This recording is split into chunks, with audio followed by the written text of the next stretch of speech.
Selamat pagi, Assalamualaikum warahmatullahi wabarakatuh. Berjumpa kembali dengan Budi Raharjo di Padepokan Budi Raharjo. Selalu dimulai dengan ngopi dulu. Bismillahirrahmanirrahim. Dan selalu enak sekali. Ngapain ya? Ngopi dengan ngopi yang tidak enak ya. Life is too short to be wasted on bad coffee. Baik, yang kita bahas pagi ini adalah tentang teknologi anak bangsa.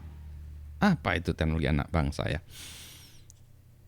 Sering kita dapati ya diskusi tempat-tempat orang berdebat segala macam. Mari kita apa ya? Ini kan hargai teknologi anak bangsa, anak bangsa, anak bangsa. Maksudnya gimana sih? Maksudnya teknologi buatan orang Indonesia, gitu ya. Perlukah kita memperdebatkan ini teknologi buatan orang Indonesia? Nah, sekarang pendapat pribadi dulu ya. Pendapat pribadi saya tuh kadang-kadang suka khawatir kalau kita terlalu membesar-besarkan anak bangsa gitu ya. Ada plesetnya orang anak bangsat gitu. Nggak anak bangsa. Seolah-olah konotasinya itu kita merasa minder ya. Minder wardah, minder ya. Kita merasa minder terhadap bangsa lain bahwa kita ini. Saya nggak tahu di negara lain juga demikian sih sebetulnya teknologi buatan made in USA, made in China. Jadi memang ya itu juga ya sebetulnya ada juga perasaan nasionalismenya ya.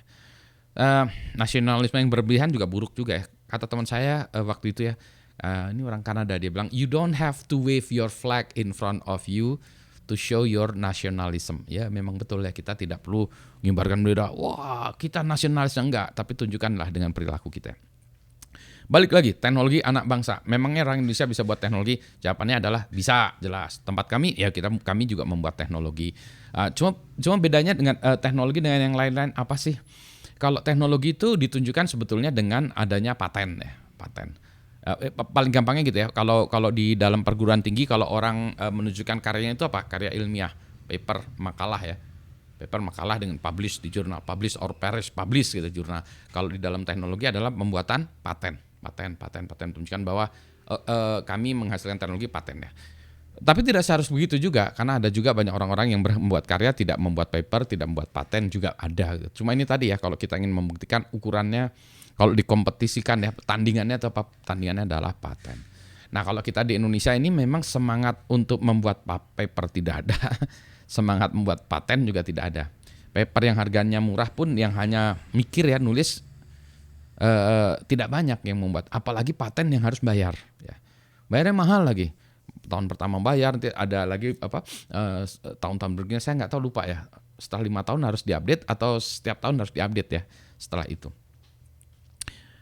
Karena saya nggak punya paten ya. belum punya paten, jangan nggak Pak ya, belum suatu saat lah ya, meskipun saya bukan aliran yang begitu, tapi saya suatu saat lah punya paten. Ya cuma pengen tahu aja gimana prosesnya. Kalau karya cipta ya copyright banyak ya, tapi kalau paten belum pernah nyobain aja sih ya. Suatu saat harus. Nah kembali lagi, teknologi buatan anak bangsa perlu nggak? Ya perlu, tapi jangan digambar-gemborkan sebagai kebanggaan semu gitu. Kebanggaan semu. Kita harus menghasilkan teknologi, saya pro ke itu, harus. Kenapa dong Pak Budi? Nah pertanyaannya juga sama. Pak, nggak usah menghasilkan teknologi, kita beli aja Pak, impor aja Pak, kita dagang aja Pak. Indonesia kan pasarnya gede Pak, udah kita impor dari luar negeri, kita beli 500 perak jual 1000 Pak, kan kita untung. Ya itu untung pribadi Anda. Rakyat Indonesia tidak untung ya.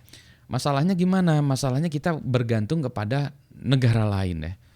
Bergantung pada negara lain itu merupakan sesuatu hal yang tidak enak. Kita lagi diskusi gitu ya, dengan misalnya Anda lagi diskusi dengan orang lain bilang, lu orang Indonesia ya, bayar dulu utang lu lah baru ngomong gitu. Atau lu orang Indonesia ya, bayar dulu tuh teknologinya, lu mau ngimpor teknologi gua gitu ya. Nah keselnya setengah mati ya. Jadi kita sangat bergantung. Buktinya ada nggak yang kayak gitu? Ada. Sekarang ini kalau kita perhatikan ya, perang yang terjadi antara Amerika dengan China, Amerika dengan Tiongkok adalah perang teknologi sekali. Amerika dulu menjuarai teknologi telekomunikasi ya. Kalau Anda pakai handphone ya, pakai handphone gini, ini handphone saya udah retak nih, harus diganti. Ganti apa ya handphonenya?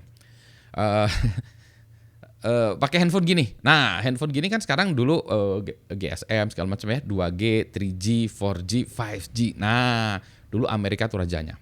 Rajanya sekali ya di sini, Qualcomm tuh hebat sekali gitu ya. Sekarang mulai disalip. Mereka disalip dengan teknologi-teknologi dari Cina. Ya luar biasa teknologinya dari Cina itu. Jadi, nah sekarang perkembangannya gini. Amerika kalah ya. Kalau dia impor teknologi dari Cina atau dari mana saja ya, maka dia akan satu kehilangan duit karena dia harus bayar lisensi ya. Satu ya lisensi, saya nggak tahu jutaan dolar ya pasti lisensinya. Masalahnya itu mungkin lisensinya murah ya, kayak misalnya lisensinya berapa, $1 per handphone, ya $1 per handphone, ya 10.000 perak sih, 15.000 perak per handphone. Kalau jualannya sejuta handphone, 15 miliar tuh ya, 15 miliar rupiah. Jadi banyak juga. Yang kedua, lapangan pekerjaan untuk menghasilkan teknologi. Kan teknologi ini harus dipabrikan ya, dibuat segala macam. Nah, pabriknya tuh lapangan pekerjaan dan duit yang muter di dalam pabriknya itu. Itulah sebabnya negara besar kayak Amerika dan Cina ini berantem di situ ya. Untuk mempertahankan teknologi kami ini ya. Awas kamu gini-gini ya. Jadi itu teknologi.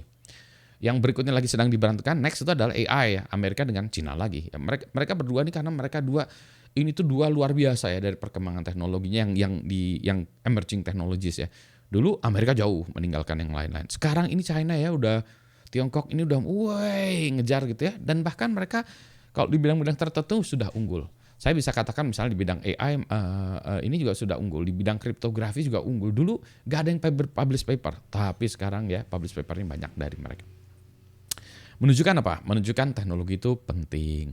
Kita pasar kita luar biasa besar. Warga Indonesia tuh 250 juta lebih ya ininya. Yang pakai handphone mungkin kalau katakanlah 170 juta ada lah ya, 170 juta. Dugaan saya 200 juta handphone ya, karena banyak orang yang punya dua. Saya punya dua handphone segala macam ya. Yang punya handphonenya 3 atau yang ganti terus kan banyak juga. Artinya apa? Duit terus nih kita buang ke luar negeri, beli handphone.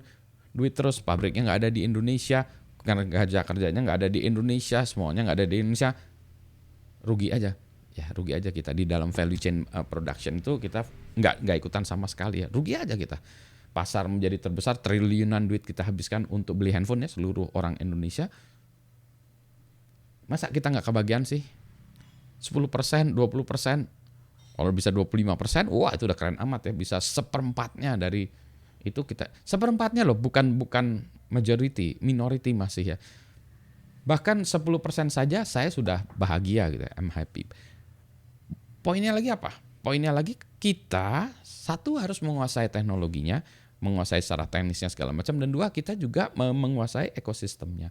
Tidak dalam artian menguasai semua ya 100%, tapi kita menguasai menjadi bagian dari itu semua, bagian dari apapun teknologi yang kita gunakan. Anda juga menggunakan ini, Anda menggunakan menonton YouTube.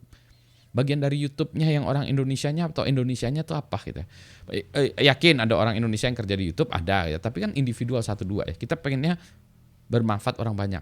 Wah kalau gitu kan konten aja. Nah itu dia ya, dalam video sebelumnya kan saya juga udah mencontohkan, udahlah kita nggak usah menguasai teknologi, jadi ngisi konten aja, nggak usah buat handphone, nggak usah buat komputer, nggak usah buat mobil, nggak usah buat motor, nggak usah buat lah kita jadi YouTuber semua gitu. Buktinya kan nggak ada contoh negara yang satu negara YouTuber semua, kaya raya dari YouTuber semua, nggak ada. Satu negara loh, bukan individual. Kalau individual jelas ada orang yang sukses dengan individual. Jadi kalau Anda mau jadi individual ya nggak apa-apa juga sih. Tapi ya itulah, Anda mungkin menjadi 1.000 orang Indonesia aja ya, yang sukses dengan YouTube. Sisanya ya melarat. Masa Anda nggak pengen mensejahterakan bangsa Indonesia kan ya? Ya ada. Nah ini dia tadi, nasionalisme ada. Tapi kita nggak boleh bilang wah gitu. Balik lagi. Perlukah teknologi anak Indonesia? Perlu. Nggak usah kita gembor-gemborkan. Tapi ya itulah keberpihakan kita semua pada teknologi buatan Indonesia. Jadi belilah produk buatan Indonesia, belilah layanan buatan Indonesia, belilah semuanya pakai buatan Indonesia ya gitu ya. Pak, buatan Indonesia lebih mahal. Ya pastilah ya, yang orang yang sudah mempunyai production dia pasti akan lebih murah ya, karena dia pabriknya bisa menuju, misalnya kita buat handphone, kita bisa buat 10.000 unit ya. Jualannya misalnya 10.000 unit, kita buat 10.000 unit. Sementara di sana buatnya berapa?